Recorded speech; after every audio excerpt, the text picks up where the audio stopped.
Señor Decano Nacional, directivos del Comité Peruano de Grandes Presas, colegas todos. Nos hemos reunido para participar en la celebración de un día muy importante, que es el Día Mundial del Agua. Y yo agradezco la participación, después haré unos comentarios más sobre el tema y la mecánica que vamos a seguir para esta presentación. Pero antes que nada quisiera cederle el micrófono a nuestro decano nacional para que nos dirija unas palabras. Ingeniero Jorge Alba.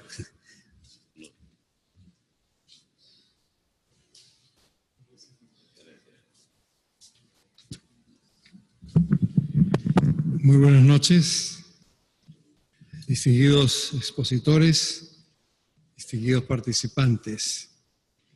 Como sabemos, el día de mañana es el Día Mundial del Agua y en tal sentido el Comité Peruano de Grandes Presas ha organizado esta serie de conferencias con relación justamente al agua.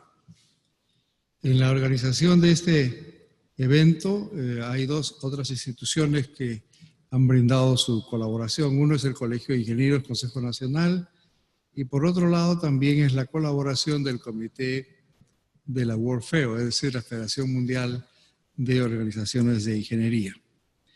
Tenemos el gusto de tener aquí en nuestro local el funcionamiento del Comité Peruano de Grandes Presas, como también está la Asociación Peruana de Ingeniería Geotécnica y eventualmente el ACI también nos ha pedido que los podamos acoger en este local.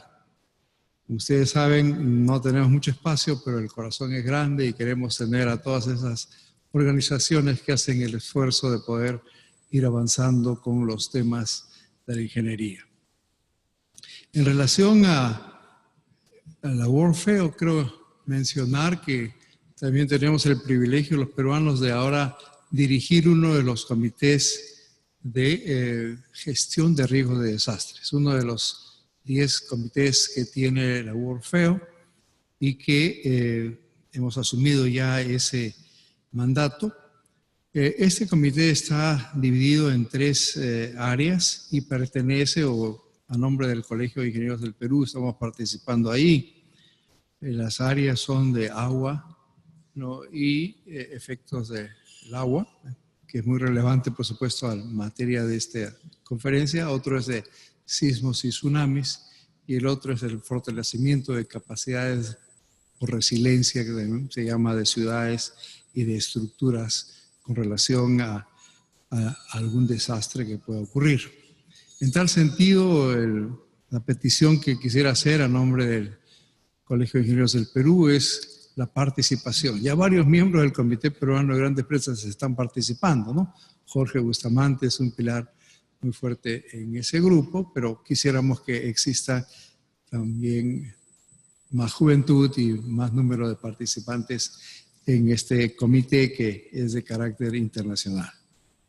Quisiera finalmente, después de darles la bienvenida aquí a nuestro local, que es el Auditorio Mario Samamé Bollo del Colegio de Ingenieros del Perú, agradecer la participación del ingeniero Miguel Suazo Giovannini, del ingeniero Miguel de la Torre Sobrevilla, del ingeniero Samuel Quisca y del ingeniero José Luis Velarde de Santa María. Todos ellos han dedicado su esfuerzo para poder organizar esta exposición. También tengo entendido, están trabajando en conjunto para organizar algo más sólido, más que dure un poco más, como es el diplomado, ¿no? en ingeniería hidráulica. Y entonces eso también hago mis mejores deseos para que se pueda concretar eso y que cuenten con el Colegio de Ingenieros del Perú para poder apoyar ese tipo de acciones. El Día Mundial del Agua es justamente mañana. El día de hoy es el día del síndrome de Down, por si acaso, ¿no? Así cada uno de los días tiene su festividad particular, pero estamos adelantándonos un día y, bueno, los mejores deseos y el agradecimiento y el apoyo que siempre van a tener por parte de nuestro Consejo Nacional del Colegio de Ingenieros del Perú. Bienvenidos y muchas gracias por la participación.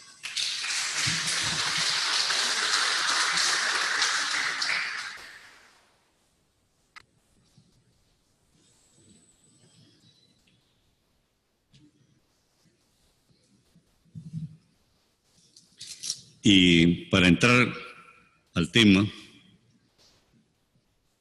hay una pregunta que muchos nos hacemos, ¿no? ¿Por qué se celebra el Día Mundial del Agua? El Día Mundial del Agua se propuso en la Conferencia de las Naciones Unidas sobre Medio Ambiente y Desarrollo, efectuadas en Río de Janeiro, Brasil, del 3 al 14 de junio de 1992. Después de la Asamblea de las Naciones Unidas, se adoptó el 22 de diciembre de 1992 la resolución ARES 47193, que declaró el 22 de marzo de cada año como Día Mundial del Agua. Se invitó a participar de actividades relacionadas con la conservación, el desarrollo y el buen uso de los recursos hídricos, apelando a la puesta en práctica de las recomendaciones de la Conferencia de las Naciones Unidas sobre Medio Ambiente y Desarrollo. Aquí indudablemente estamos un día adelantados, pero es por programación de los eventos que mañana se celebrarán también con este motivo. Y esta es una colaboración del COPEG, con lo cual iniciamos nuestro ciclo de conferencias del 2018, en la cual hemos querido dar dedicar un especial esfuerzo a presentar algunos aspectos sobre los cuales yo creo que vale la pena reflexionar. Expondré en esta oportunidad sobre los glaciales y sus efectos en los recursos de los ríos. Muchas veces pensamos que el retiro de los glaciales es solamente un problema de paisajismo y quizá de incremento de temperatura en las punas, pero la realidad es de que los glaciales son una fuente de agua muy importante que están mereciendo muchos estudios a nivel mundial. La segunda conferencia será dada por el ingeniero Miguel de la Torre Sobrevilla sobre proyectos de defensa ribereñas contra avenidas extraordinarias. Y hemos querido hablar sobre este tema, y el ingeniero con gran experiencia sobre el asunto se ofreció a dar esta conferencia. Hablamos muchas veces de descolmatar los cauces de los ríos, pero lo que sucede es que los ríos tienen una curva de sedimentación y por más que profundicemos el cauce, el día de mañana, como al final desemboca en el mar, el depósito del material se va a producir igualmente y se van a desbordar las aguas. Países con problemas similares, o sea, muy planos, como es el caso de la República Checa, en el cual tenían inundaciones de casi el 50% del territorio todos los años, lo han solucionado con una solución de defensas ribereñas. Y hoy día prácticamente han podido superar el problema de las inundaciones. Jorge Bustamante Dawson va a tocar un tema que a muchos le preocupa y yo creo que es un problema de enfoque y es un problema de seguir el avance de la ciencia en este campo para permitir, como una vez lo manifestó nuestro querido ingeniero Rocha, que 50 años de vida útil no debe mencionarse nunca más. Los reservorios deben mantenerse el máximo de tiempo posible.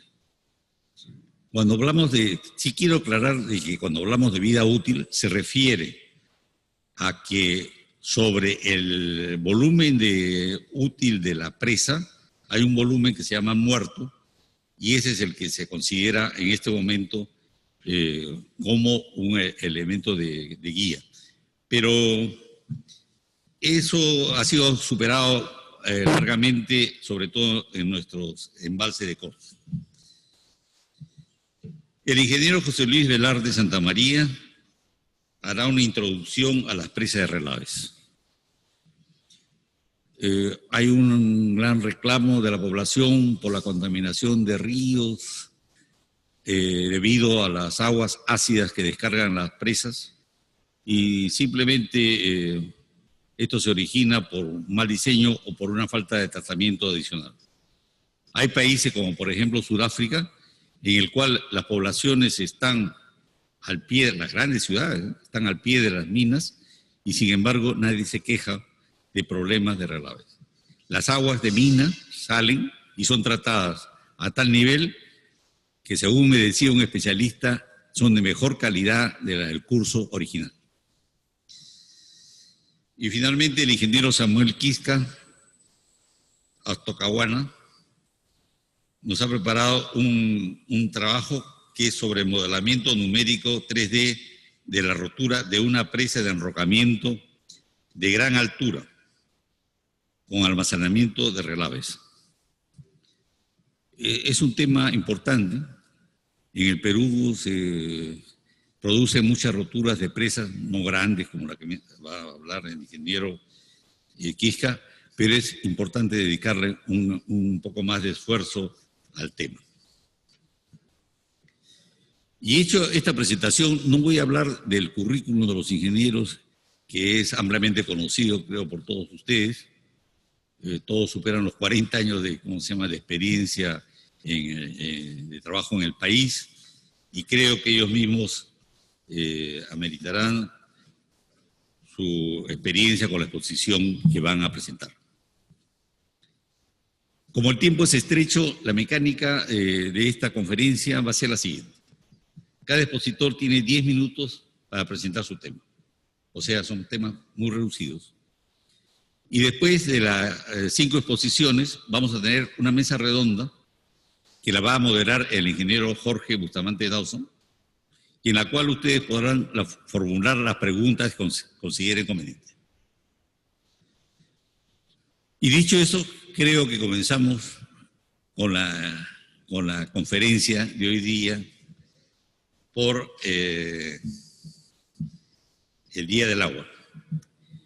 Y me he permitido ser el primer orador para tener continuidad con mi presentación.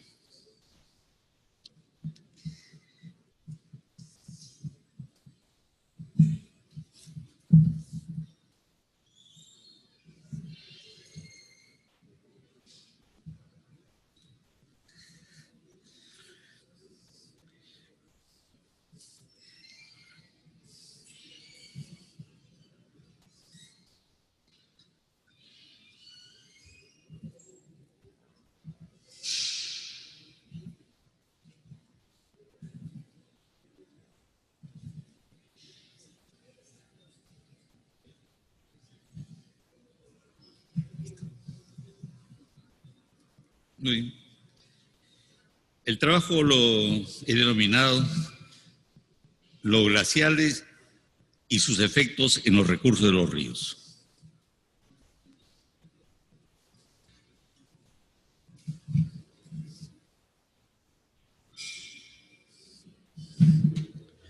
Todos sabemos que los glaciales se vienen retirando en nuestro territorio por la presencia de un cambio climático acelerado y otros motivos como son el desarrollo industrial y etcétera.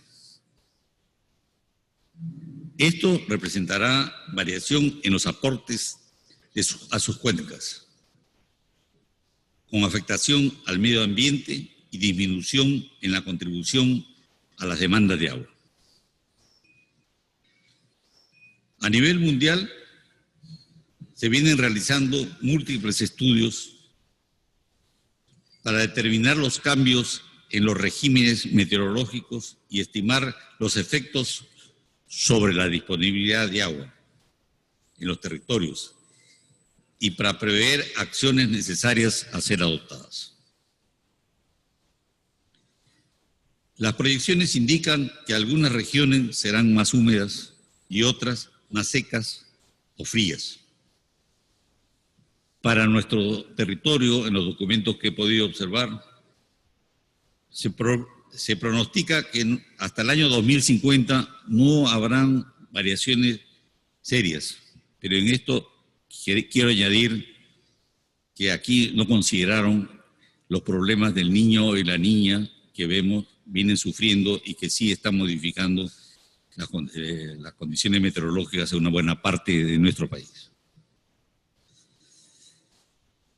Los incrementos de temperatura, radiación solar, la presencia de carbono negro provenientes de la utilización de combustibles fósiles, así como el desarrollo industrial, afectan a los glaciales, que se vienen retirando rápidamente a mayores cotas, reduciendo sus áreas de aporte.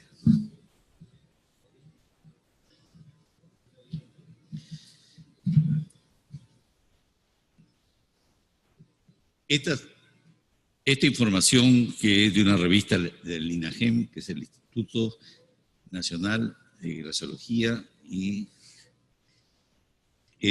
muestra cómo han variado la extensión de los glaciales.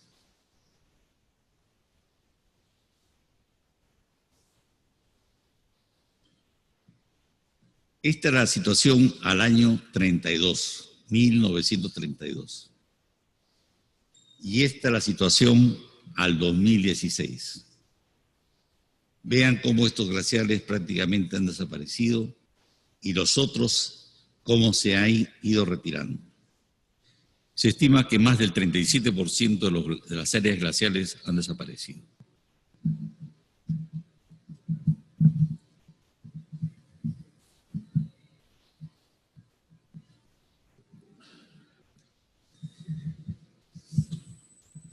Aquí vemos otra fotografía, el mismo glacial, aquí vemos la montaña, y este glacial que llegaba hasta la laguna, hoy día prácticamente solamente existe al pie de la montaña.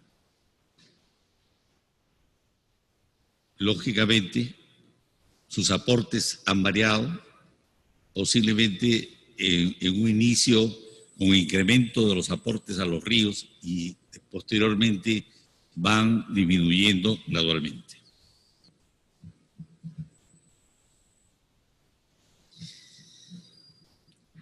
Pero quiero hablar algo sobre lo cual debemos ser conscientes.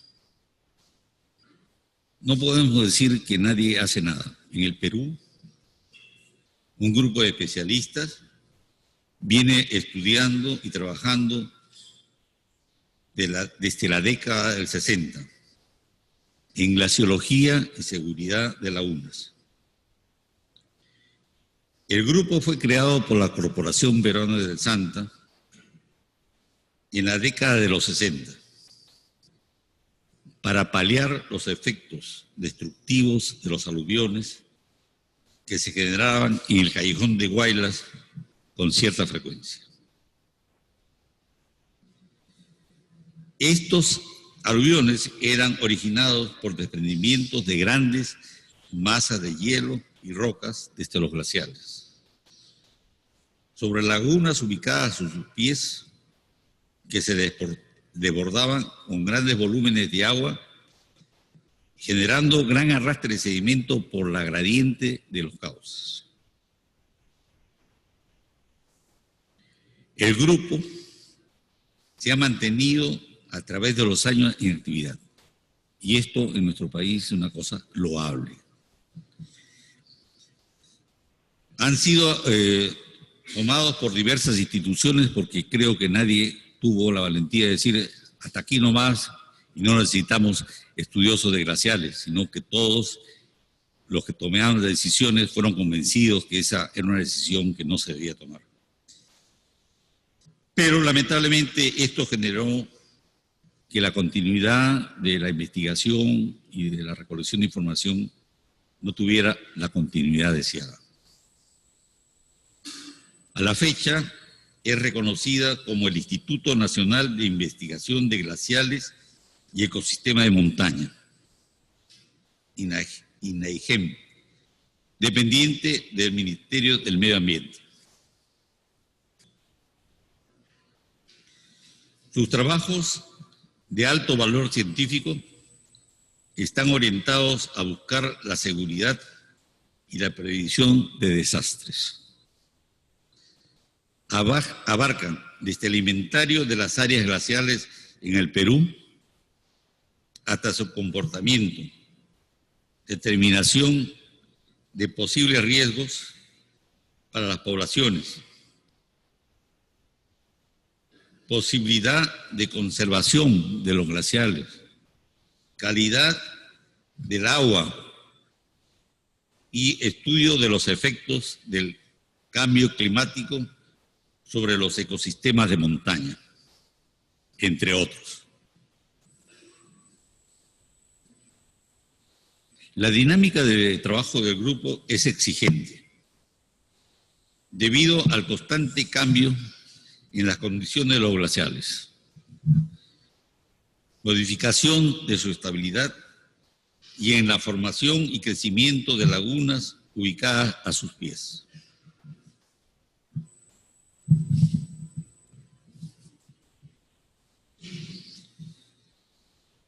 Aquí vemos dos fotografías donde se ven los grupos de trabajo haciendo estudios de control de la superficie glacial y de control de la calidad de las aguas. Aquí no están los observadores, pero de la calidad de las aguas de estos glaciales que ya desaparecieron. En esta podemos ver también los trabajos topográficos para controlar año a año cómo se va produciendo el retiro de estas masas de agua. A corto plazo, los aportes provenientes de los glaciales afectará a los grandes proyectos de riego, abastecimiento de agua, estabilidad de la infraestructura existente por mayores precipitación líquida y a la generación de energía eléctrica.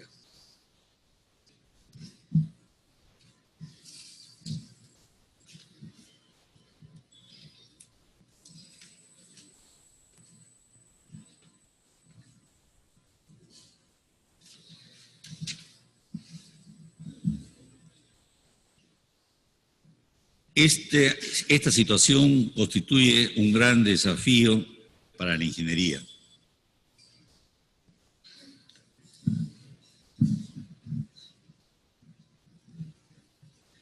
Como referencia, quería mostrarles algo de lo que están haciendo en países adelantados, más adelantados, en el caso de Suiza. El río Masa es un tributario de uno de los grandes sistemas suizos que tiene desarrollos de presas de regulación para centrales de generación eléctrica. Ellos han estimado hasta el año 2050 la variación de la disponibilidad de agua. Han estimado que para el 2030 tendrán posiblemente el mayor aporte, pero para los años 2060 y 90 la disminución será notable. Y el año 90, como vemos acá, es un año que en nuestro caso merecería atención. Porque nosotros tenemos proyectos de riego muy grandes y que sinceramente comprometen muchas veces más de lo que es la masa anual de la cuenca. Por ejemplo, en el caso del río Santa, los proyectos construidos y los requerimientos del Valle del Santa significan 165 metros cúbicos por segundo, siendo el promedio de la masa anual del orden de los 120. O sea, habría un déficit que lógicamente se tendrá que solucionar de alguna forma. Yo no digo que las irrigaciones no vayan a seguir adelante, pero sí tendrán que poner más atención en la construcción de los reservorios de regulación para las épocas de estiaje o para captar el máximo de la masa anual, como en el caso del Masa, que se pierde hacia los grandes lagos suizos. El otro aspecto que tenemos que tener muy presente todos los ingenieros es la eficiencia de utilización del agua y la no contaminación. Por eso que decía que es un gran desafío para la ingeniería. El trabajo del INAIGEM constituye una buena base de información para estudiar y buscar soluciones. Se deben priorizar las acciones y obtener los recursos económicos necesarios. Conocer cuánto afectará a nuestras regiones constituye un gran desafío. Los proyectos hidráulicos toman muchos años de observación, análisis y desarrollo. Cuando se producen los problemas, no hay solución mágica que los solucione en forma instantánea. Prevenirlos anticipadamente no constituye un gasto, sino una inversión. Eso es todo lo que tenía que decir y espero que los lleve a meditar sobre el problema que significa la falta de un trabajo sistemático, y así como los del INAIGEM han continuado perseverantes desde los años 60, nosotros debemos adoptar un modelo similar para solucionar los problemas de abastecimiento de agua, de los problemas para la agricultura, para las poblaciones, las grandes avenidas que posiblemente se irán incrementando, porque el cambio climático origina en parte que las precipitaciones líquidas sean cada vez mayores. Y lógicamente las puntas podrán afectar a la infraestructura que tenemos desarrollada. Muchas gracias.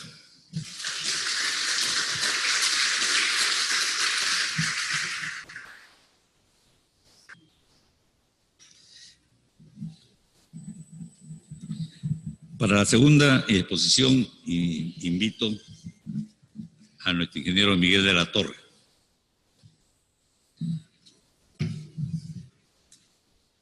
Para tratar el tema del proyecto de defensa ribereñas.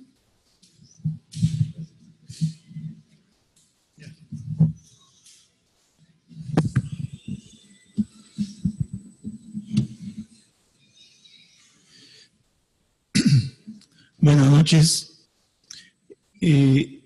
Indudablemente este es un tema muy interesante que ha concitado la atención de nosotros los peruanos en los últimos años. El año pasado tuvimos unos desbordes de ríos en la zona norte y en la zona sur también. Y voy a resumir esto de acuerdo con el tiempo que tengo, pero sí les digo que hay mucho que hablar en la parte técnica sobre este asunto.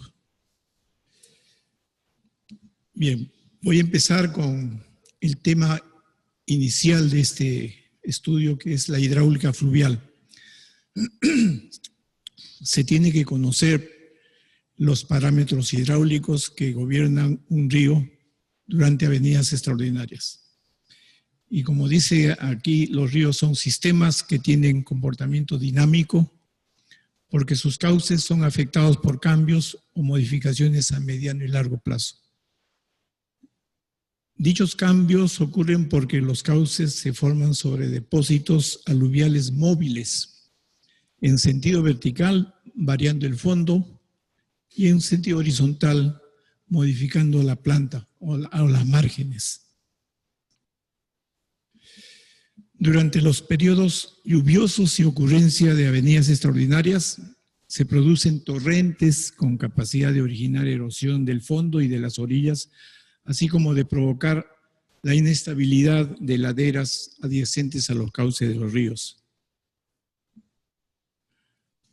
Una de las principales actividades de este estudio es conocer la socavación, que afectará el fondo y margen del río para un periodo de retorno de la avenida extraordinaria.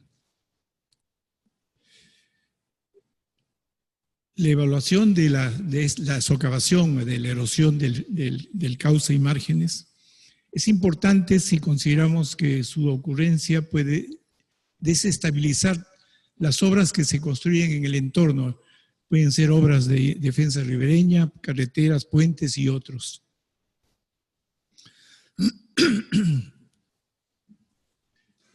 En el caso que se desborde el río, las márgenes del cauce, estas afectan indudablemente la infraestructura urbana y agrícola. Y entonces la protección o defensa de las márgenes se realiza mediante obras longitudinales de revestimiento de la orilla o por diques longitudinales. En esta lámina se muestra algunos ejemplos de distintas combinaciones posibles de diques longitudinales y espigones para la estabilización de un cauce. En este sector, por ejemplo, primero lo que está en azul son las márgenes del río que en algunos casos desbordan, y en este sector el estudio indica que se debe efectuar el encauzamiento y control del cauce mediante diques longitudinales y espigones. En la otra margen, el estudio podría indicar que el encauzamiento del río se puede hacer con espigones y con diques longitudinales parciales, como esta figura. En este otro sector se controla con puro espigones, con 4 espigones, lo mismo que en este. Entonces, de esa manera, el cauce del río se controla y se evita en lo que nosotros siempre tememos, el desborde. Para suavizar una curva cerrada, se proyecta una combinación de diques longitudinales y espigones sumergibles y permeables. En esta lámina, por ejemplo, vemos cómo en esta curva, para proteger contra la erosión, se construyen diques longitudinales, en esta otra curva también, y para corregir esta margen que invade este lado, se han proyectado espigones, de manera de que se corrige, se modifica la margen del río. Las principales alternativas de obras que se conocen y que son estructuras flexibles, porque generalmente estas obras están construidas sobre depósitos aluviales que sufren asentamientos, no se pueden construir obras de concreto armado, salvo que la cimentación fuese un macizo rocoso. Bueno, las principales obras son enrocados, gaviones, colchones con cajas de alambre galvanizado o colchones con cajas de polietileno. Y hay otras más, pero estas son las principales. Se pueden hacer una combinación de estas 4 obras. Por ejemplo, en esta lámina vemos cómo se controla esta margen con un enrocado, pero el enrocado está construido por debajo de la línea de socavación. Entonces, delta I es la profundidad de socavación que se ha estudiado. Delta Z es la profundidad de socavación y delta I es la profundidad con que penetra el enrocado por debajo del nivel de socavación. Esta es una forma como se puede controlar una margen afectado por erosión durante la socavación. Cuando no se quiere introducir por debajo de la línea de socavación el enrocado puede ser dispuesto por encima del nivel del cauce. Entonces, los estudios y la práctica recomiendan de que la profundidad, la extensión del enrocado hacia el cauce delta X debe ser equivalente a 2 veces a 3 veces la profundidad de socavación. Entonces, este es un enrocado que está protegiendo y que cuando se produce la socavación, esta roca gradualmente va cayendo, pero va a proteger este sector afectado por la erosión. En ríos amazónicos, donde no hay arrastre de piedras, es común ver este uso de esta defensa. Son colchones, gaviones, y en caso de que el agua tenga unas velocidades altas, se puede proteger con un enrocado. Aquí está la profundidad de socavación y la extensión del colchón en el cauce. Esto va a proteger contra la socavación y la afectación de esta margen. También el otro es el colchón, se extiende sobre el cauce en la posibilidad de que cuando esto escabe, el colchón puede asentarse, puede caer gradualmente y proteger también este sector.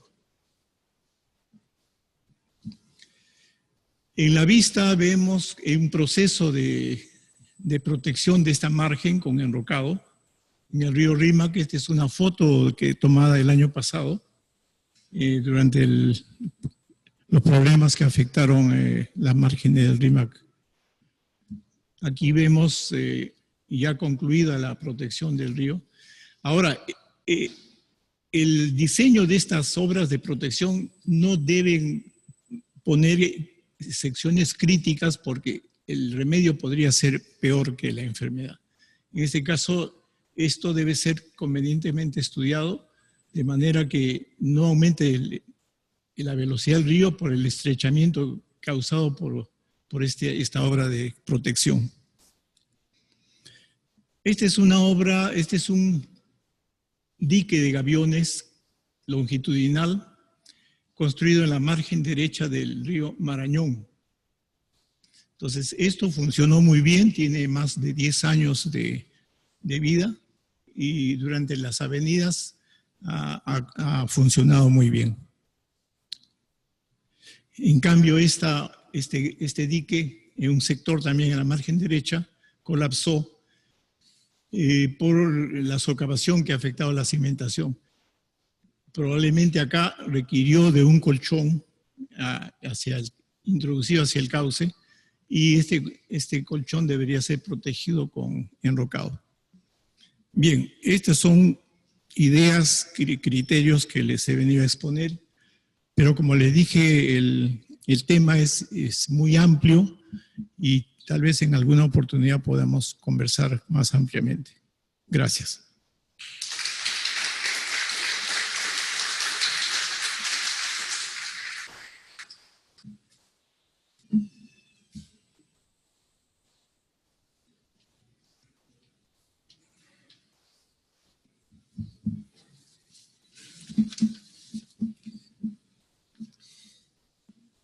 El siguiente tema será tratado por el ingeniero Jorge Bustamante Dawson y se refiere al problema de entarquinamiento de reservorios. Con ustedes, el ingeniero Bustamante.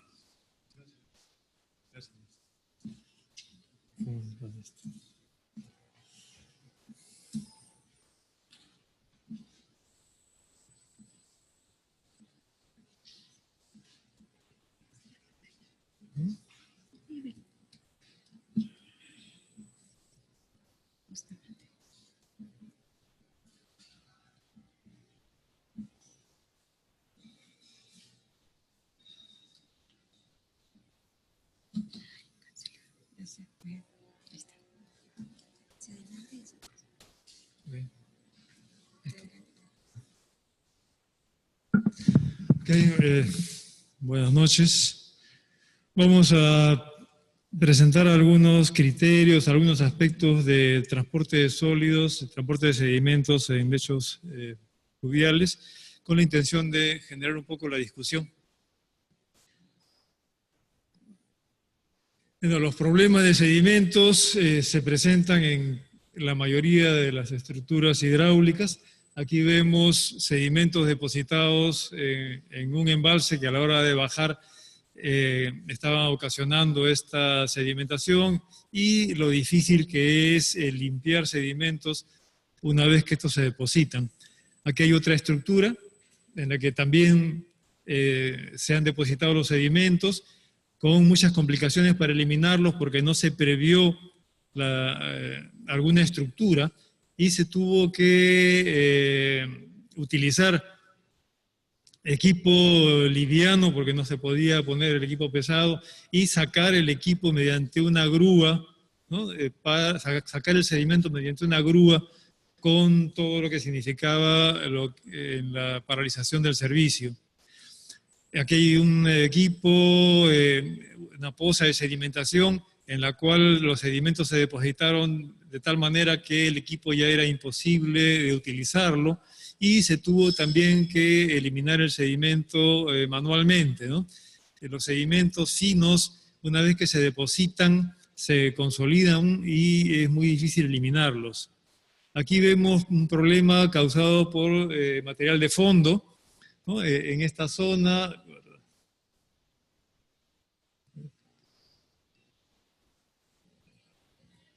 Caramba, ¿cómo se pasa? A ver.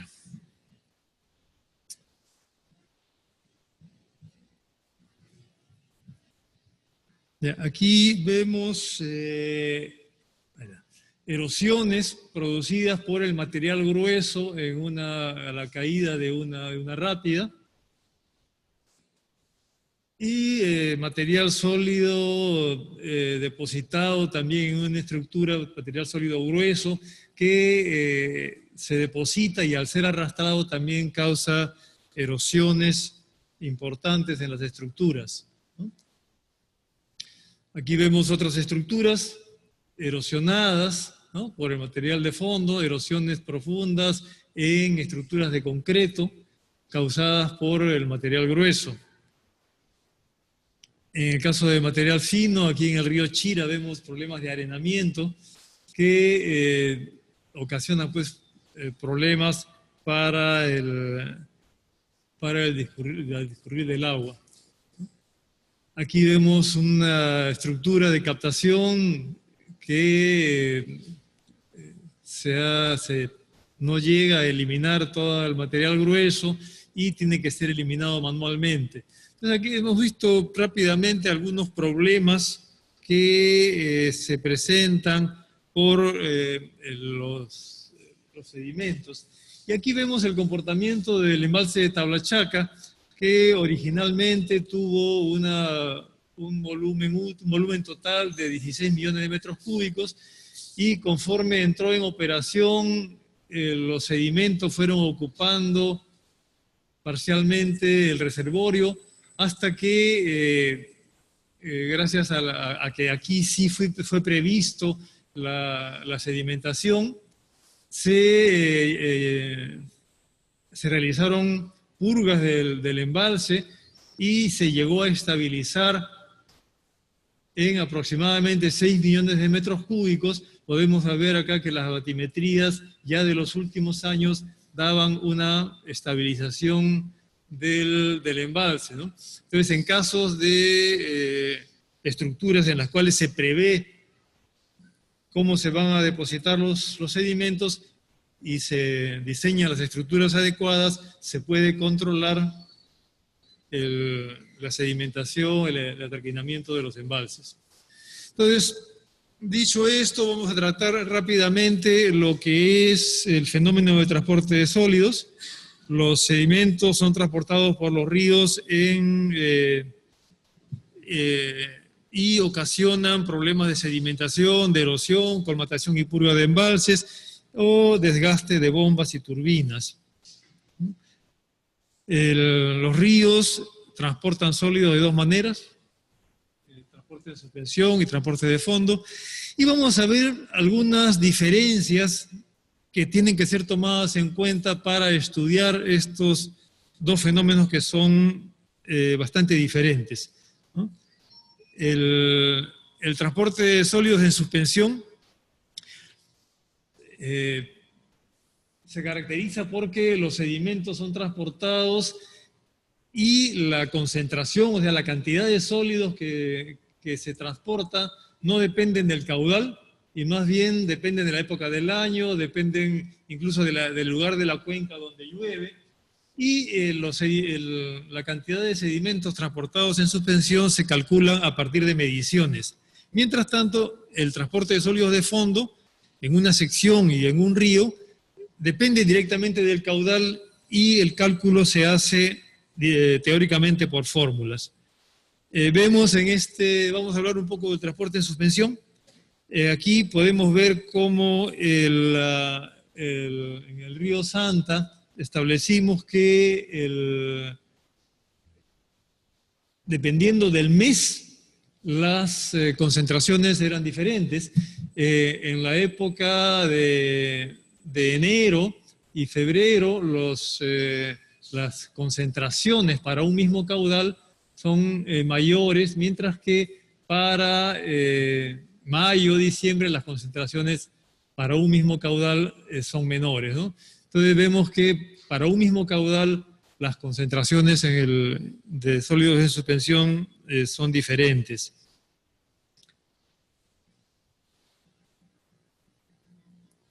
Esto también lo vimos en el caso del río Mantaro, ¿no? Aquí pueden ver cómo para un mismo caudal las concentraciones o el transporte de sólidos es diferente dependiendo de si es abril, marzo, febrero o enero, ¿no?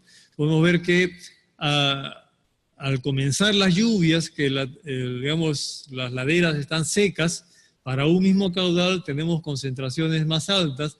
Conforme va pasando la temporada de lluvias y las laderas están más húmedas y también crece la vegetación, entonces las concentraciones disminuyen para un mismo caudal, ¿no? Y podemos ver cómo las concentraciones para un mismo caudal pues son muy variables. Entonces, establecer una correlación entre caudal y concentración es muy difícil y no contribuye mucho a hacer el cálculo de la cantidad de sólidos que transportan los ríos. Aquí también vemos lo mismo, por supuesto, en las épocas de menos lluvias, las concentraciones pues son totalmente dispersas y no dependen de un caudal. Para un mismo caudal las concentraciones pueden variar totalmente, ¿no? Aquí vemos entre mayo y diciembre también intentando encontrar una correlación, pero las variaciones son muy grandes, ¿no? Para un mismo caudal podemos ver que para variaciones de caudal entre 10 y 100, las variaciones de concentraciones pueden ser entre 1 y 1000, ¿no? O sea, la variación entre lo que es caudal y lo que es concentraciones es muy grande, ¿no? Aquí vemos más o menos lo mismo que estábamos viendo antes, la variación de concentraciones con respecto al caudal, como variando la época del año se puede encontrar una mejor correlación. hemos visto que las diferencias que hay entre el transporte en suspensión y el transporte de fondo, y ahora vamos a ver un poco el transporte de fondo, que también tiene diferencias. El transporte de fondo se presenta en lechos de grava o lechos de arena, y no es lo mismo estudiar un lecho de arena que un lecho gravoso. Vamos a ver algunas diferencias. Una diferencia muy interesante que hay entre los transportes en lechos de arena y en lechos de grava es que el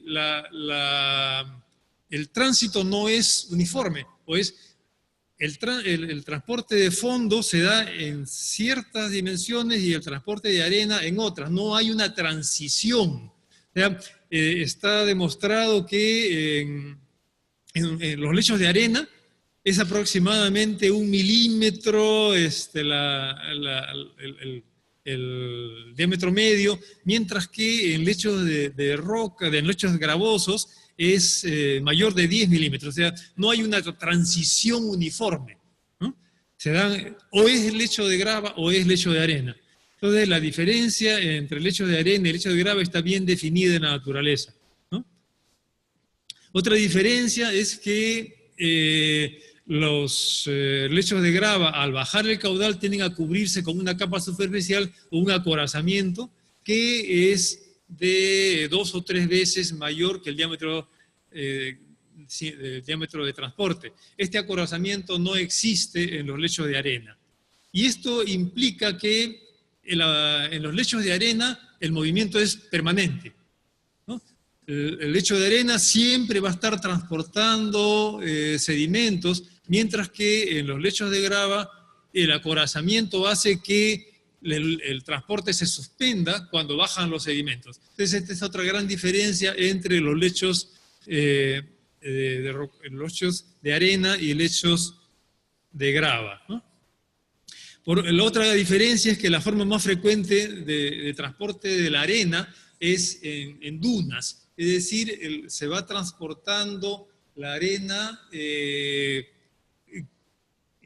por movimientos ondulatorios, suben, bajan y van transportándose, mientras que en los lechos de grava el transporte es normalmente en un lecho plano, ¿no? Entonces, esto da también otra diferencia, que es que la resistencia al transporte en los lechos de arena está dado por la forma del lecho, mientras que en los lechos de grava la resistencia al transporte está dada más por el tamaño de las partículas. Entonces, rápidamente he planteado algunas cosas en lo que es el transporte de sedimentos, que espero que podamos discutir dentro de un rato en la mesa de discusión.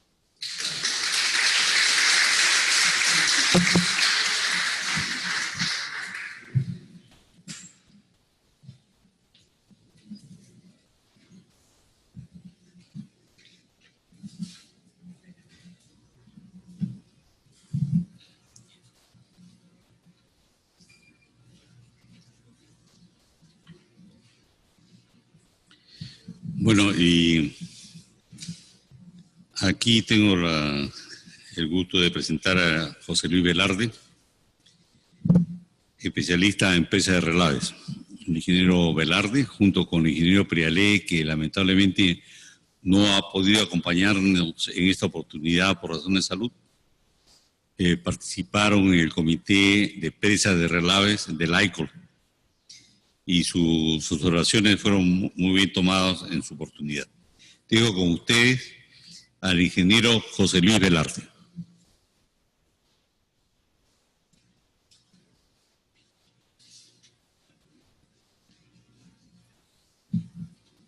Buenas noches a todos. Vamos a hablar un poquito sobre presas de relaves. Y empezamos hablando de una presa de agua, porque creo que no hay tanta diferencia entre una presa de agua construida hacia aguas abajo y una presa de relaves. En la presa de agua tenemos un vertedero y tenemos una descarga de fondo. En una presa de relaves normalmente no hay descarga de fondo y puede haber un vertedero, pero si tenemos un borde libre suficientemente grande como para almacenar 2 tormentas de diseño, una encima de otra, se puede normalmente justificar no construir el vertedero y se ahorra el dinero. En una presa de agua, normalmente el talud de aguas arriba, para iguales condiciones, tiende a ser menos empinado que el talud de aguas abajo. ¿Por qué? Porque en una presa de agua hay desembalse rápido y eso hace que ese talud tenga que ser un poco más conservador. En una presa de relaves, un buen diseñador debe hacer que ese talud sea lo más empinado posible para almacenar mayor cantidad de material. Casi nunca baja el nivel del agua en una presa de relaves. Hay una diferencia abismal también en cuanto a las consideraciones ambientales que afectan la calidad del agua, que es el tema de hoy día, ¿no? Una presa de agua, normalmente las consideraciones ambientales son menores, mientras que en una presa de relaves, por el jugo del relave que tiene reactivos que pueden ser contaminantes, es muy importante proteger que las aguas que caen de lluvia no se mezclen con esas aguas que están metidas adentro en el reservorio. Esta es una presa en la cual yo trabajé hace muchos años, en Little Blue Run, que fue diseñada por Jerry Thiers, y yo trabajé en, bueno, ya está abandonada en este momento, tiene cenizas, que es otro tipo de depósito parecido a lo que sería relaves, ¿no? Esta es una presa de relaves de oro, íntegramente impermeabilizada, y tuve la experiencia de hacer los estudios, diseñarla, supervisar la construcción y dirigir la construcción. El propietario era Buenaventura y trabajamos bastante entre el año 2000 y 2008 en esto. Acá tenemos una presa de relaves muy grande, en la cual también participé.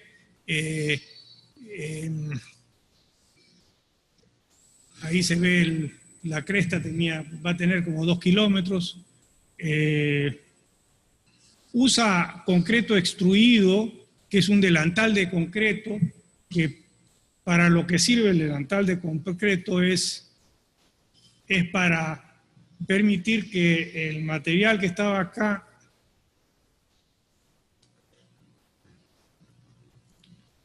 el material próximo al delantal, que era el filtro fino, digamos, pueda ser bien compactado.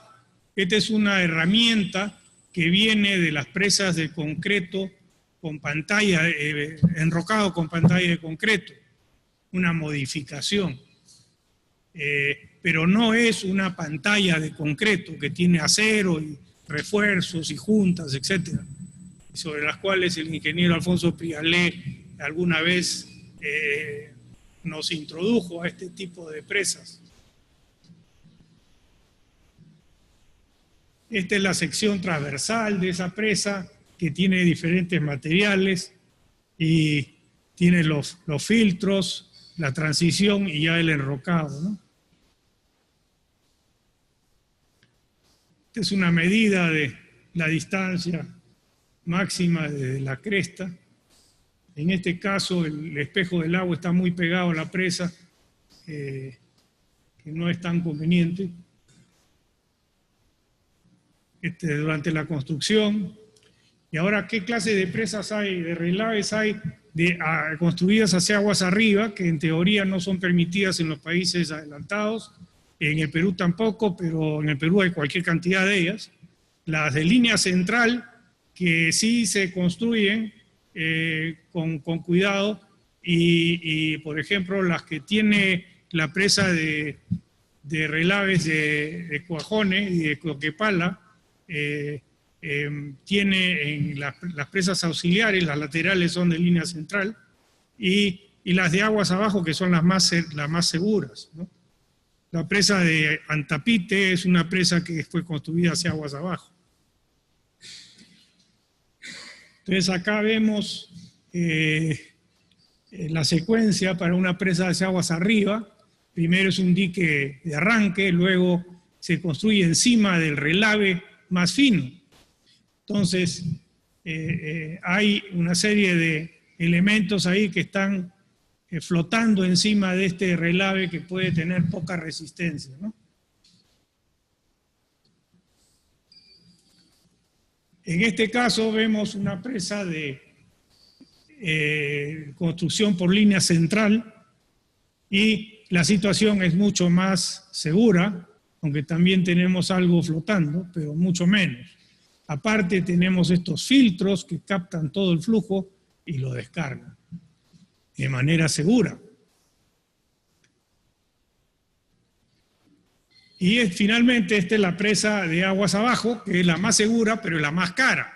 Entonces los clientes no siempre están dispuestos a gastar en lo más caro, pero es lo más seguro. ¿Ya? Y esta presa es mucho más difícil que falle si que es bien construida, ¿no?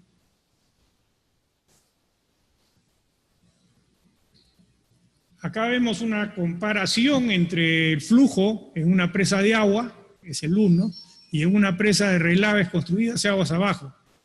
La caída de la superficie freática 2, que es la que corresponde a la presa de relaves, es bien pronunciada.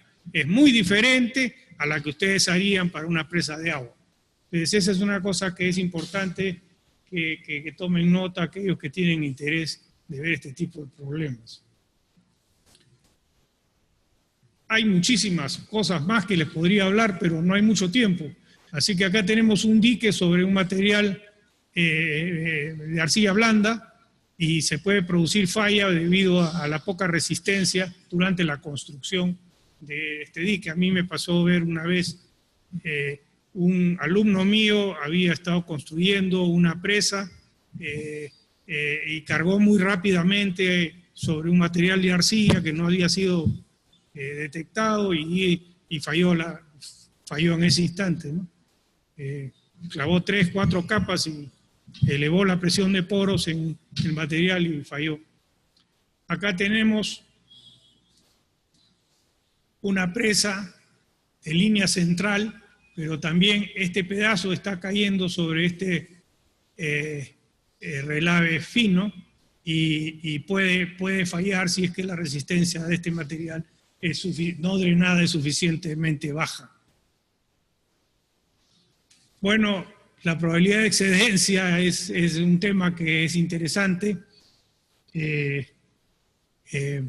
Dependiendo del periodo de retorno y la probabilidad de falla, tenemos que para un periodo de retorno de 100 años hay un 10% de probabilidad, para una vida de 10 años.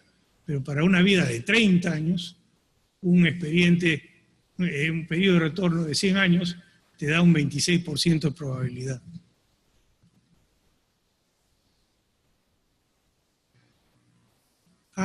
Cuando hablen de relaves le van a decir, estamos mandando los relaves con 55% de sólidos, y los ingenieros civiles no estamos acostumbrados a hablar en términos de porcentaje de sólidos, estamos acostumbrados a hablar en términos de contenido de humedad.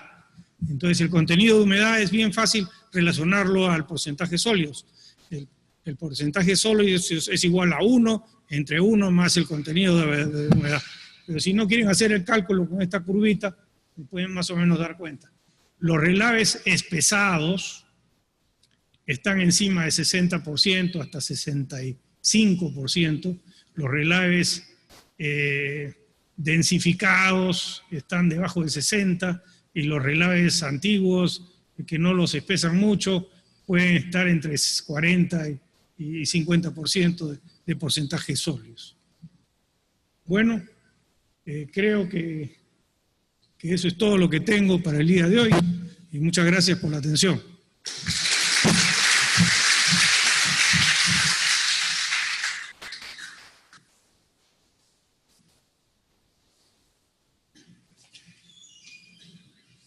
Y para cerrar esta conferencia, tenemos al ingeniero Samuel Quisca con su conferencia sobre cálculo numérico de rompimiento de presa de relave. Ustedes, el ingeniero Quisca.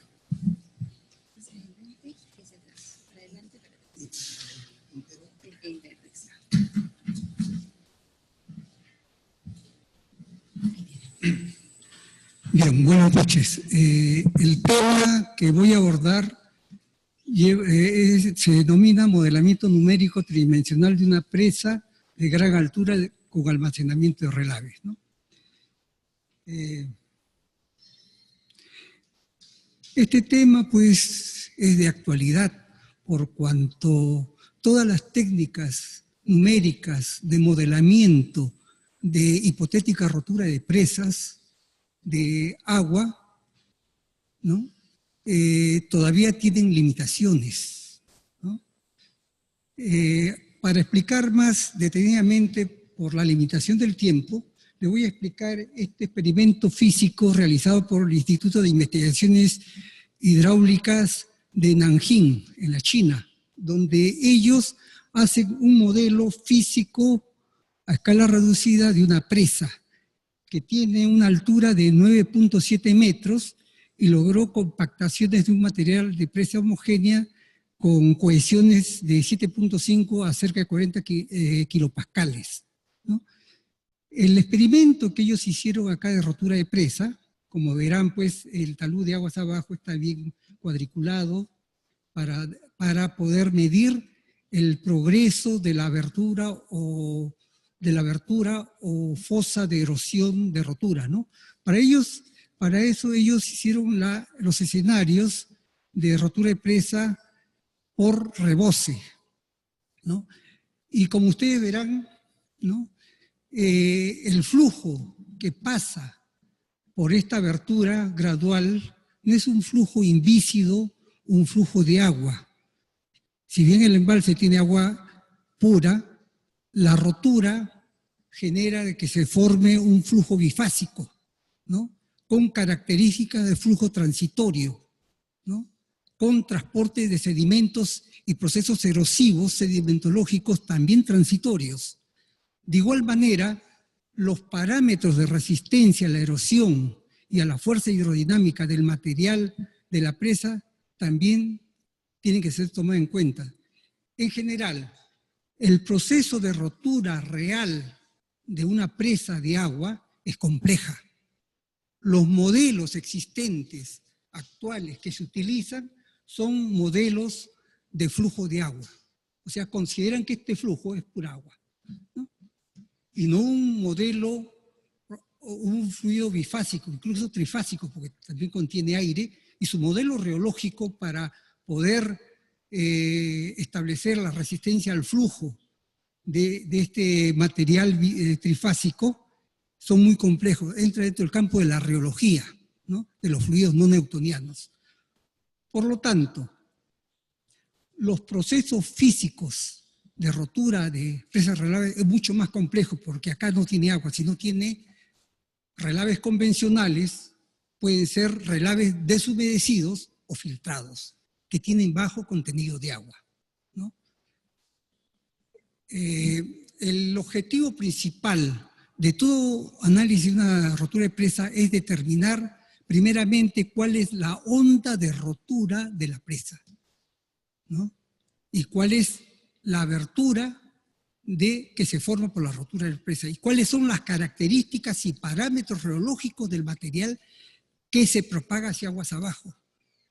Y en función de las condiciones del cauce aguas abajo del río o de la quebrada, se debe determinar que en ese proceso de propagación de la onda de rotura, cómo se transporta el flujo, cómo se expande, cómo se propaga y qué cambios de la reología del flujo suceden, ¿no? O sea, es un proceso bien complejo. Más adelante le muestro los modelos existentes que se utilizan para el modelamiento de para flujos de rotura de presas de relave, ¿no? Aquí tenemos los fluidos newtonianos, o sea, lo modelan como si fuera agua, ¿no? Lo cual está alejado del proceso físico y la realidad de un flujo de relaves. El otro es un fluido no newtoniano, donde utilizan también los modelos invícidos hidráulicos adaptados poniendo unos coeficientes de fricción, unos coeficientes de viscosidad para tratar de simular. Sin embargo, todos estos modelos también están muy alejados o no son capaces de modelar y simular los procesos de rotura de una presa de relaves.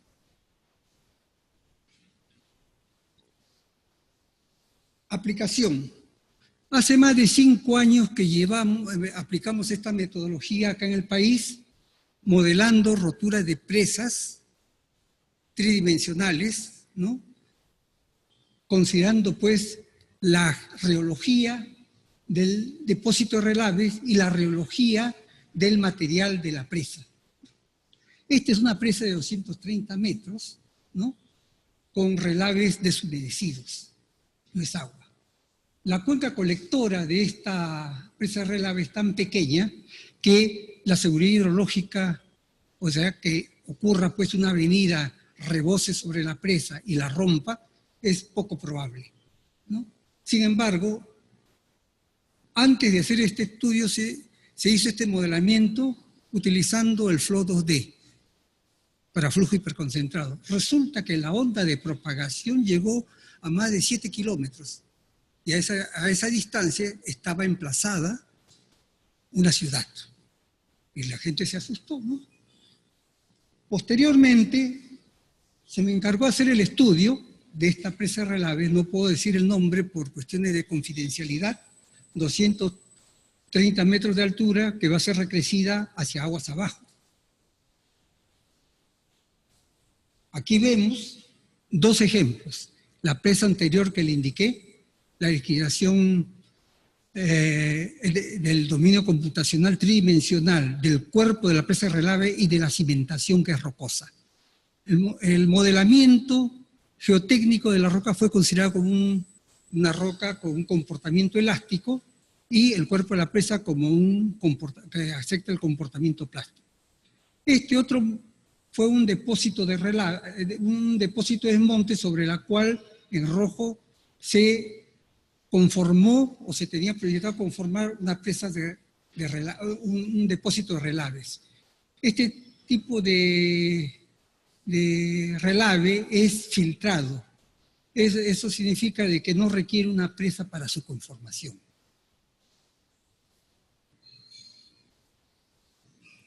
Vamos a la cuestión. Fíjense, en el modelamiento 3D se realizó con el FLAC 3D, la versión 5.1. Ahora salió la versión 6 recientemente, ¿no? Este año. Nosotros con ese modelo, con adecuado modelamiento de los parámetros de la cimentación del cuerpo de la presa, que era derrocado, y del material de relave, pudimos establecer las deformaciones máximas que se producían, ¿no? Y vemos que las deformaciones, el núcleo de deformaciones máximas se localiza casi en la parte central superior. Significa de que la fosa de rotura va a ser de esta forma.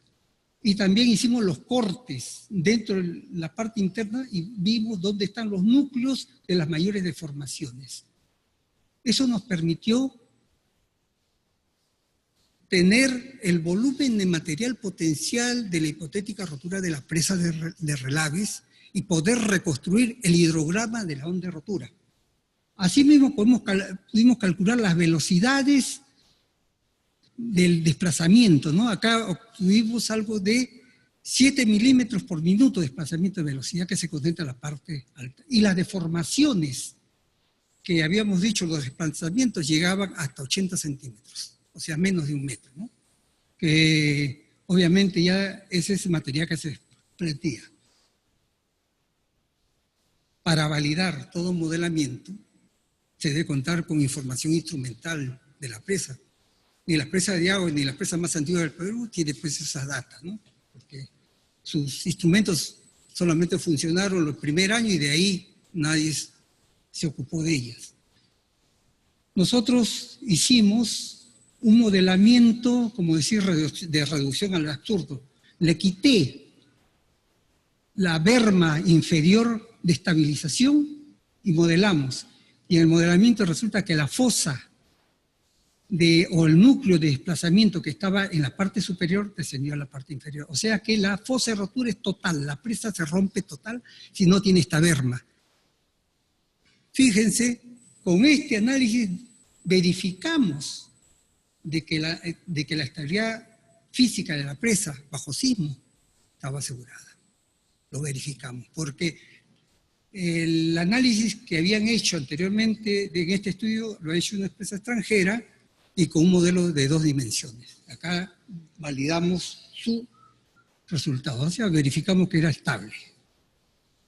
Aquí vemos los vectores de desplazamiento y el núcleo, ¿no? Pero para otro escenario de mayor, a una aceleración horizontal de 0,25 G. Aquí están la reconstrucción de los 2 hidrogramas de rotura de la presa. Los parámetros geotécnicos, parámetros elásticos y plásticos del monte de Mina y del relave filtrado, ¿no? Aquí están los resultados, donde vemos que en el relave filtrado la fosa de rotura se concentra en la margen derecha, ¿no? Y con otra, para aceleración de 0,175 G, ya se concentra en la parte central, ¿no? Con esto podemos también cuantificar cuál es el volumen que se desplaza o se desprende del relave y va hacia aguas abajo. Y también se reconstruyó ahí su onda de rotura. Ahora, una vez que se tenga la onda de rotura, viene lo principal, transitarla hacia aguas abajo, ¿no? Pero también ese es un fluido no newtoniano, una reología compleja.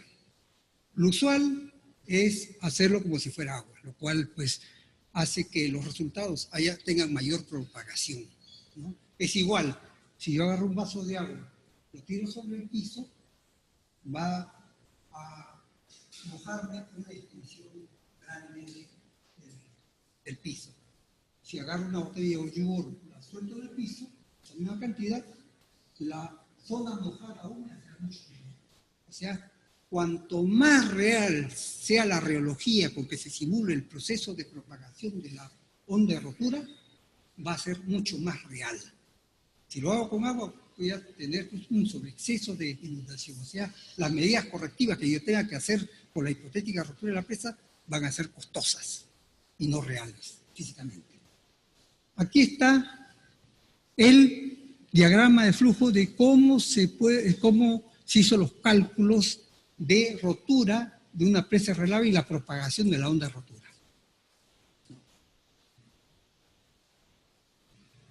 Aquí, a ver,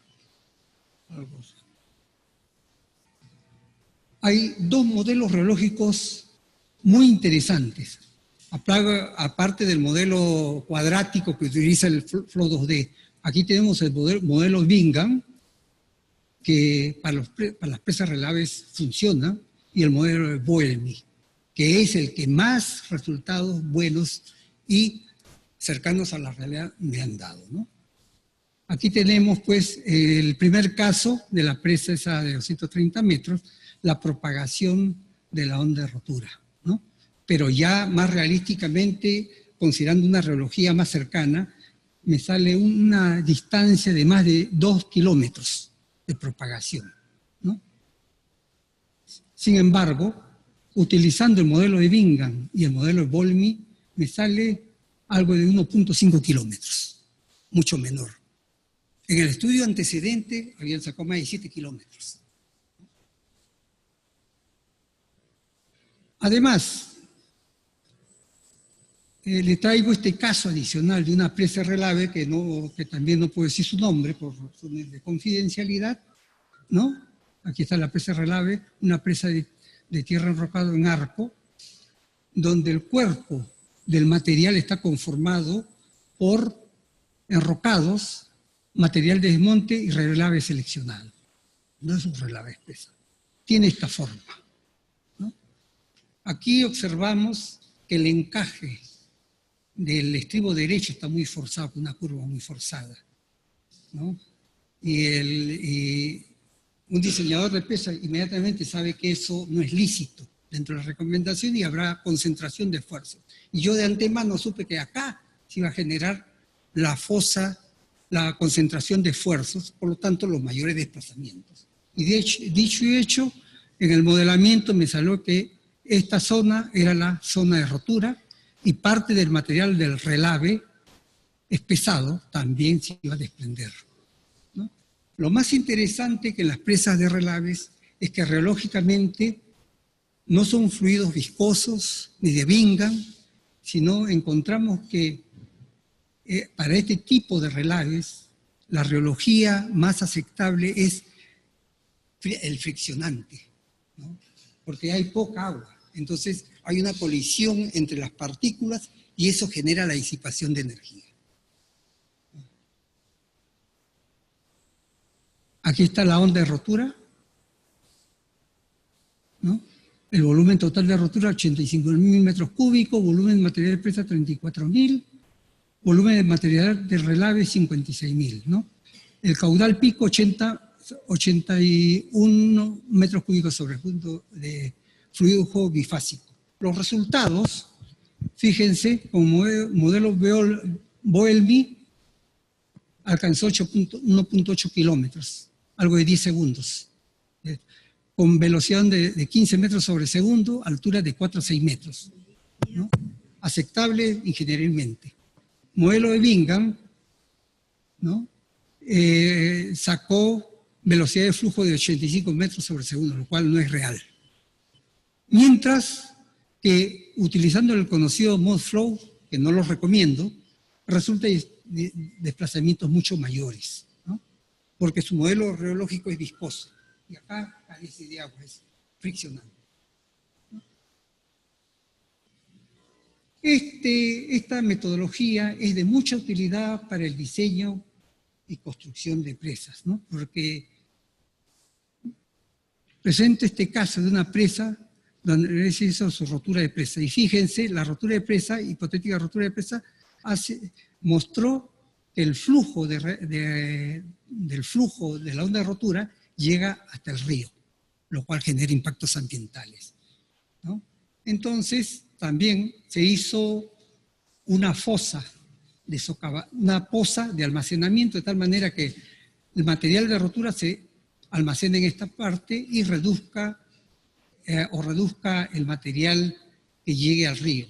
Con una simple pirca seca, acá se logra pues detener y evitar que el remanente del flujo llegue al río, ¿no? Y se ahorra, ¿no? Y asimismo esto permite que durante la fase de construcción, de fase de proyecto, uno pueda recomendar que se utilice esta poza, el material de esta poza como material para conformar la presa. Así mato 2 pájaros en un solo tiro, ¿no? Me ahorro en el traslado del material de cantera, ¿no? Y la fosa que se genera me sirve para almacenar el flujo de relaves en caso se rompa esta presa, ¿no? Bien, muchas gracias. Esto es lo que tenía que mostrar.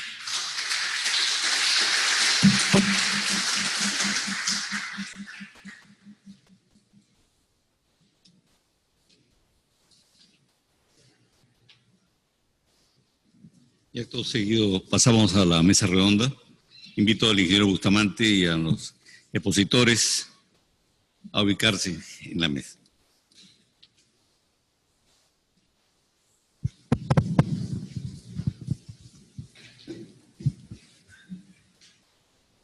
Entonces los invitamos a formular preguntas. Yo les agradecería si nos apuntamos quienes quisieran hacer uso de la palabra para discutir un poco los temas tratados.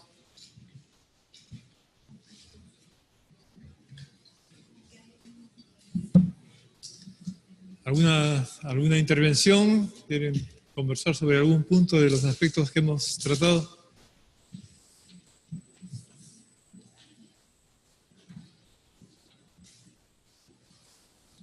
No se entendió nada. Se entendió todo. Sí, adelante. Pues,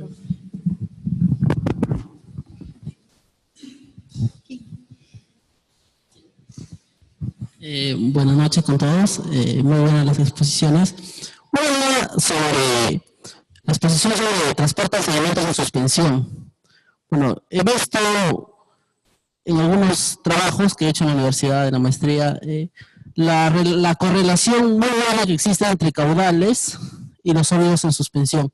Y en esta exposición nos han dicho que no existe tal relación.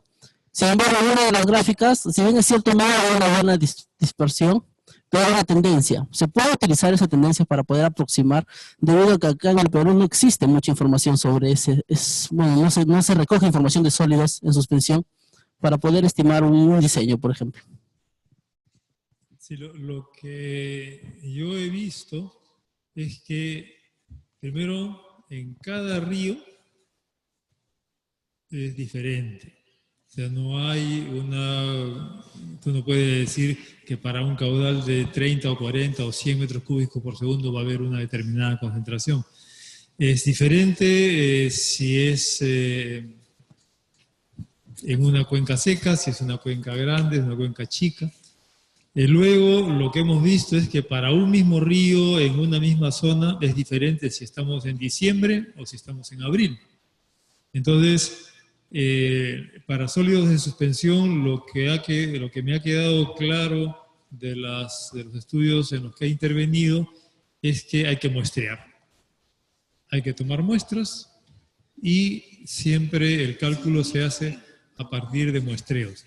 Evidentemente puedes tomar pocas muestras y a partir de eso definir cuánto es lo que puede ser el transporte en un mes o en otro mes, pero tienes que muestrear. Definitivamente el transporte en suspensión se calcula a partir de los resultados de los muestreos, al menos esa es mi experiencia, ¿no?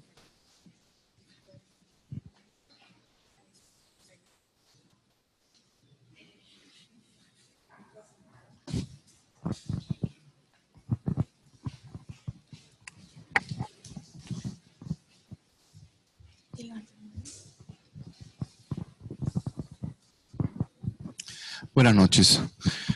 Mi nombre es Luis Aliaga, soy parte de un centro de investigación agrícola en el Perú, CIATECNO, y tenemos una propuesta con relación al agua y eso me hizo visitar el colegio. Me dio mucho agrado e interés el que ustedes hayan desarrollado con tanta experiencia el manejo del agua en empresas y los cálculos que hacen desde el punto de vista agronómico, tratando de solucionar el problema con el método científico. La pregunta concreta que quisiera hacerles es, ¿cuál sería la dimensión del problema de relaves mineros que están bajando a todo lo largo de la cordillera hacia el mar? Y claro, en cada uno de los valles importantes, sin mencionar, bueno, el tremendo problema que tenemos de Tamboraque para el río Rímac y los 20 y tantos relaves mineros que tenemos a lo largo del mismo río. Gracias. Perdón, no sé si puede repetir la parte. Sí. ¿Cuál sería el dimensionamiento, cuál sería la magnitud del problema de los metales pesados, de los relaves mineros a lo largo de la cordillera de los Andes?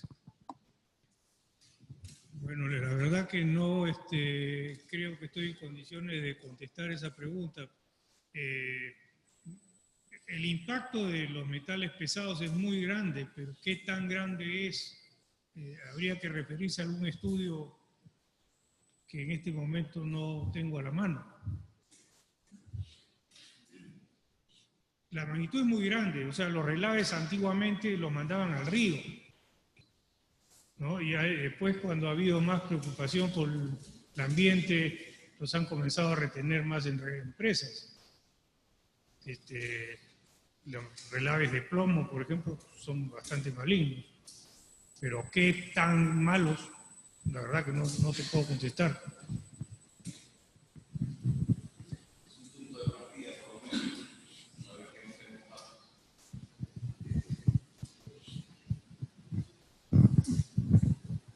Evidentemente, la explotación minera requiere de muchos cuidados y el problema será mayor en la medida que menos cuidado tengamos, ¿no? Si la mina es explotada técnicamente y las presas de relave son diseñadas adecuadamente, entonces los contaminantes quedarán depositados en los lugares que se designe y no contaminará los ríos, ¿no?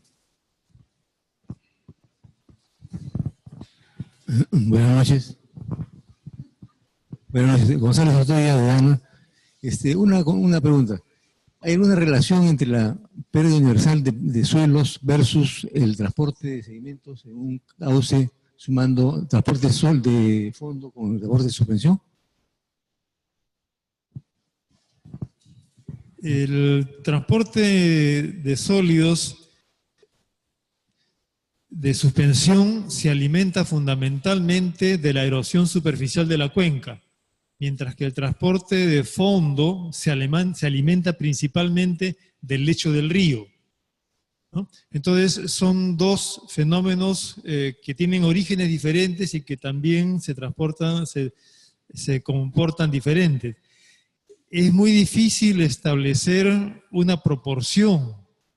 En los textos se habla muchas veces que puede ser 10 veces el transporte en suspensión que el transporte de fondo, pero son elucubraciones o deducciones de hechos particulares y yo no recomendaría generalizar, ¿no?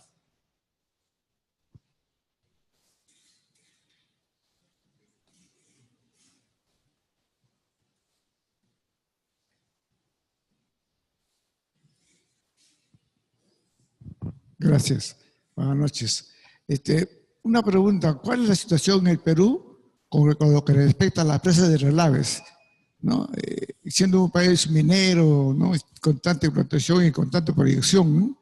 Y con tanta contaminación y con tantos problemas en el país, ¿cómo se enfoca, cómo se ve, cuál es la proyección, ¿no? ¿Cuál es la situación? ¿O qué cosas recomiendan? La mayor parte de las empresas mineras ahora son altamente responsables y tratan de no contaminar, especialmente las mineras medianas y grandes. El problema más serio es la minería informal, que bota cianuro al río como si nada, y malogra la selva y otros sitios también. Pero las minas, las compañías mineras, cada vez se han vuelto más responsables. Y una de las razones por las cuales se han vuelto más responsables es porque se han dado cuenta que la alternativa es no producir mineral. O sea, los compradores de mineral exigen que las minas cumplan con ciertos estándares internacionales. Y si no, no te quieren comprar. Entonces hay un aliciente económico ahí para ser muy cuidadoso con el ambiente, que ha ayudado a que la situación mejore, además de la propia responsabilidad de los empresarios, ¿no? Y puedo agregar algo, Miguel, algo más. No sé si quieres agregar algo al respecto. Quería agregar algo más. Nos estamos olvidando de los pasivos ambientales. En el Perú existen, no me acuerdo la cifra, pero son algo de más de 30.000 pasivos ambientales, minas abandonadas desde hace más de 100 años. Entonces, ese es el problema que tenemos. De esos pasivos ambientales hay túneles donde vierten aguas ácidas, aguas contaminadas con metales pesados, y que acá en el Perú existe un organismo que se encarga de solucionar, pero muy gradualmente y en pequeña cantidad. Entonces, es el problema que tenemos en la cordillera, son los pasivos ambientales que lamentablemente están abandonados. En Estados Unidos, por ejemplo, tienen más de 200.000 pasivos ambientales y que gradualmente los van recuperando, ¿no? Pero en el Perú también tenemos una muchísima cantidad que muchos olvidan y no se acuerdan. Ese es el problema mayúsculo. Sí, la pregunta también iba en cuanto a la reglamentación nacional, ¿no? Normalmente se usa reglamentación extranjera y bueno, el COPEC ha estado preocupado mucho sobre el problema de seguridad en las presas. Y yo quería, no sé si Miguel puedes aclarar un poco sobre el tema. Sí, y yo quería hacer un comentario. En primer lugar, agradecer a la presencia de Benjamín Morales Arnao, presidente de la INAHEIM, y dentro de las tareas que ellos vienen realizando, muchas gracias, ingeniero, vienen realizando es el análisis de agua, ¿no? Porque los cursos naturales de los ríos no es que sean, pues, sin contaminación. A veces la misma naturaleza se encarga de contaminar. Después de un sismo, por ejemplo, puede haber problemas de contaminación. Creo que en el río Santa pasó algo de eso, ¿no? Y ha habido problemas para solucionarlo. No sé si el ingeniero Morales nos podría añadir algo sobre el tema de la contaminación de los ríos y los exámenes que están haciendo. Quién sabe, voy a ampliar un poco más el tema. Estamos entre colegas y amigos. Estamos en el Día Mundial del Agua. Y en el Día Mundial del Agua es el manejo del agua lo que importa. Y cuando hablamos pues, de colapsos de presas, no solamente son las presas construidas artificialmente, sino las artificiales y las naturales. Creo que las grandes catástrofes que hay son el colapso de las presas naturales de lagos glaciares. Por ejemplo, en este momento tenemos encima de Huaraz una laguna que se llama Palcacocha y que ha crecido 34 veces porque el glaciar se ha derretido por efecto de cambios climáticos y el colapso de esa laguna ocasionaría pues una pérdida de 10.000 millones de soles, ¿cierto? Y el caudal de agua de esta laguna, con una presa natural y artificial de morrenas glaciares, muy fácilmente erosionables, los efectos llegarían como efectos, ¿no? Hasta las irrigaciones de Chavimochiche y hasta Trujillo, porque se romperían esas presas. Creo que ese punto del manejo y cuidado de las presas, un poco los especialistas van más hacia temas de presas de relave, mineras, etcétera, pero creo que es un punto que yo llamo la atención. Deberíamos dedicarnos un poco más a la investigación de este tipo de catástrofes, ¿no? De origen natural. Estamos en un país sísmico, tenemos recursos hídricos importantes. El patrimonio más importante del país es el agua, y el agua hay que manejarla bien, ¿no?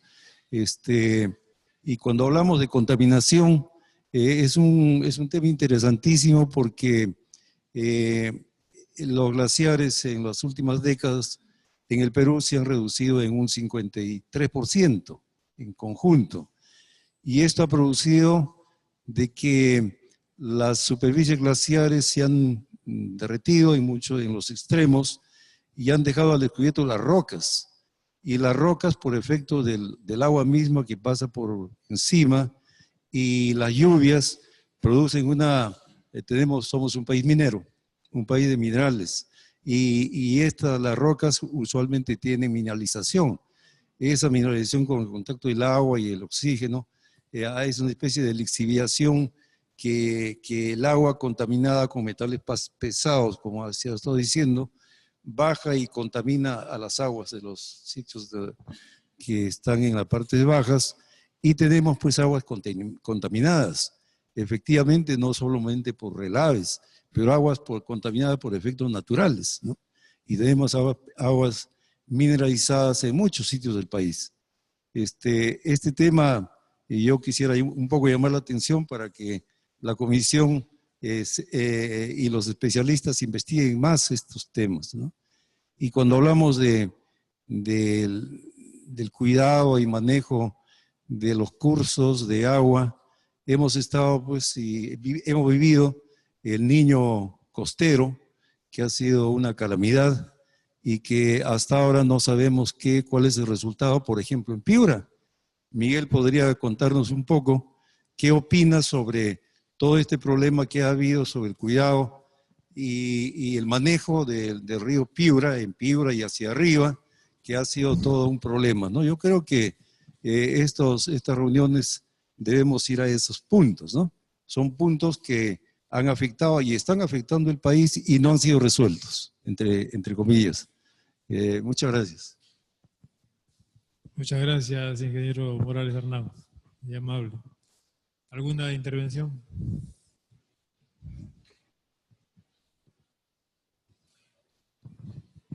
Buenas noches. Vine con una inquietud de prevención a la escasez de agua que va a haber en el mundo.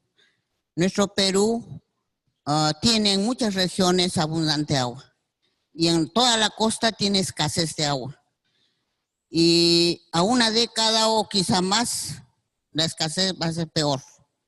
Aquí se ha hablado sobre todo cómo conservar, encauzar los ríos, pero no se ha hablado sobre reservorios de captura del agua, del río Marañón o de los otros ríos que podrían abastecer suficientemente, sobre todo a los andinos que tenemos escasez de agua. Y también no se ha hablado sobre la contaminación. En estos momentos Moquegua, por ejemplo, tiene problemas de contaminación del agua con las compañías mineras. Entonces, yo quisiera, es tema fuera de lo que se ha hablado, ¿no? Pero, ¿qué se está viendo? Por ejemplo, en la costa de la desalinización del mar. Un grupo de investigadores de un instituto de investigación y desarrollo sostenible, que con las mujeres, yo presido una organización de mujeres, estamos tratando de proponer al Estado sobre estudios que se ha hecho con España como también con Suiza. Esas prevenciones, la desalinización del mar, como también la descontaminación, sin andar lejos. Bolivia, Chile, ya están en el afán de y en el Perú, no sé, estamos muy atrasados. Yo quisiera, fuera del tema que se ha tratado, yo quisiera, ¿cómo se llama? Que me absuelva alguno de los expositores esa inquietud. Gracias.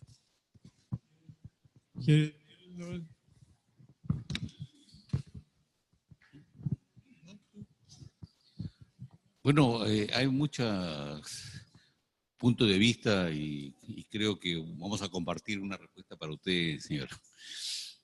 Indudablemente que en el Perú hay bastante contaminación, pero como señaló el ingeniero Velarde,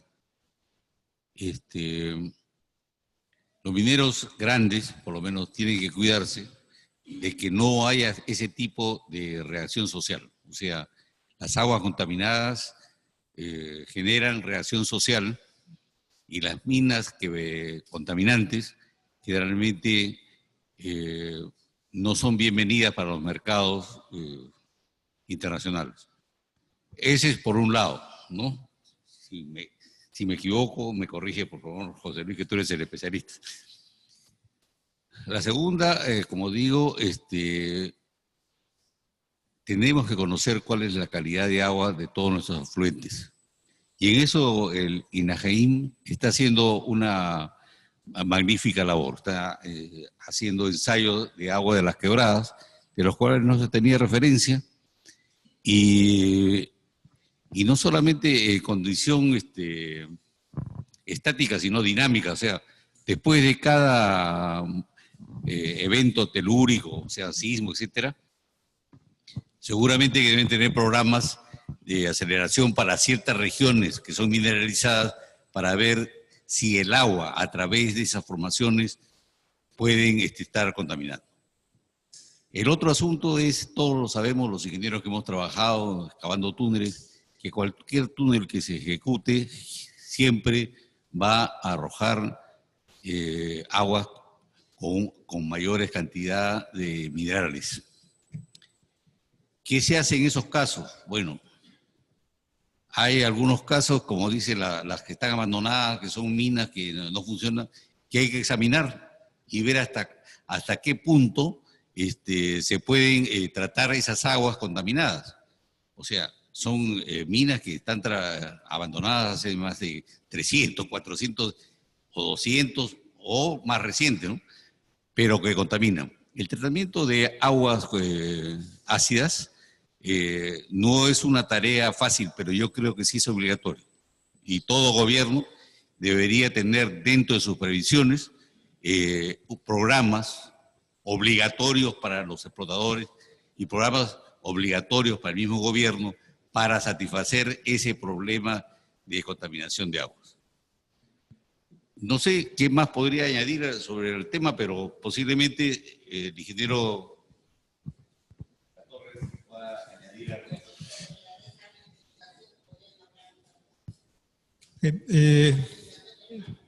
Ya son las 9 de la noche, vamos a terminar. Evidentemente hay contaminación y una de las grandes fuentes de contaminación somos los hombres, ¿no? O sea, la contaminación por desagües a los ríos es dramática y primero tenemos que cambiar nosotros, cambiar nuestra forma de hacer las cosas y formalizarnos. La gran minería es la más formal de todos y las presas de relaves y el control de contaminación, a menos en lo que yo he visto, lo hacen bastante bien. Los informales son los que más contaminan, tanto en la minería como en las ciudades. Respecto a la falta de agua, bueno, nuestro comité es el Comité de Grandes Presas y nuestro afán es que se construyan más presas y se regulen los ríos, y eso es a lo que estamos dedicados. Entonces, siendo las 9 de la noche, les agradecemos por su concurrencia y muchas gracias. Va a haber y los invitamos, creo que va a haber hay unos bocaditos, ¿no? Un brindis, por favor, pasamos.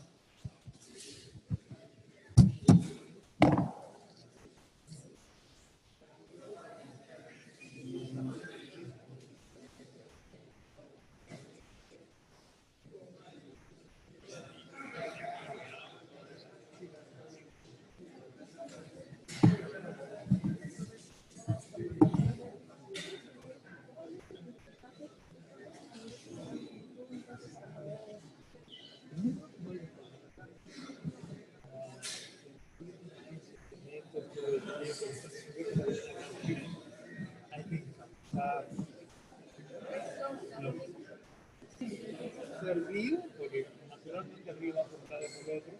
Lo que no se tiene que hacer es encapsular el río, pero no moverse en este lado.